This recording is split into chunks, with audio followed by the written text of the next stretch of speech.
পাহাড়ের একদম হিল, এটা অযোধ্যা পাহাড়ের হিল। এখান থেকে আমরা এদিকে ছিলাম, আমরা এই দিকটায় ছিলাম গ্রামে। এদিক থেকে এই দিকটায় ছিলাম। এদিক থেকে আমরা এসছি। এবার এদিক থেকে আমরা চলে যাব, এই দিকটায় চলে যাব আমরা, পুরুলিয়া হয়ে সোজা চলে যাব। বলরামপুর ছিলাম, পুরুলিয়া হয়ে বলরামপুর গিয়েছিলাম, বলরামপুর থেকে আবার পুরুলিয়া হয়ে চলে যাব। এটা পুরো ওই আমাদের মান্নান ভাই ভিডিও করছে, ছবি তুলছে।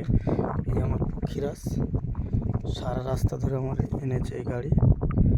মোটামুটি এটা হচ্ছে অযোধ্যা পাহাড়। কি সুন্দর ভিউ, কুয়াশায় খুব একটা বোঝা যাচ্ছে না, কিন্তু সত্যি অপূর্ব একটা দৃশ্য, মনোরম দৃশ্য। ভালো লাগছে দৃশ্যটা, খুবই সুন্দর।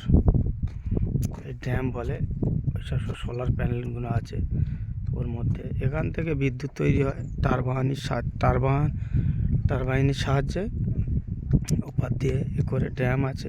এটা আপার ড্যাম, মানে উপরে, আর নিচে আছে একটা লোয়ার ড্যাম। তখন আমরা, ওরও ছবি আছে আমাদের কাছে কিছু।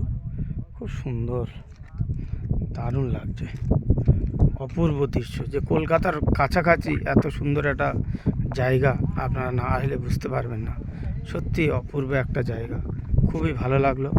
বন্ধুরা, আশা করি আপনারা আমার এই ভিডিওটাকে লাইক করবেন এবং শেয়ার করবেন, সাবস্ক্রাইব করবেন।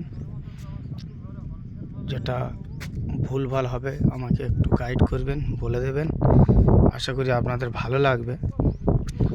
সুন্দর একটা মনোরম পরিবেশ, দারুণ লাগছে ভাই, অপূর্ব, বিউটিফুল। কি সুন্দর প্লেস, দেখুন ভিউগুলো দেখুন। সত্যি একটা খুব সুন্দর এই জায়গা, খুবই ভালো। অযোধ্যা পাহাড় কলকাতা থেকে 300 কিলোমিটারের মধ্যে এত সুন্দর জায়গা আছে, আপনারা না আসলে বুঝতে পারবেন। এটা আমার মান্নান ভাই, উনিও ভিডিও করছে। ধন্যবাদ, রাখছি।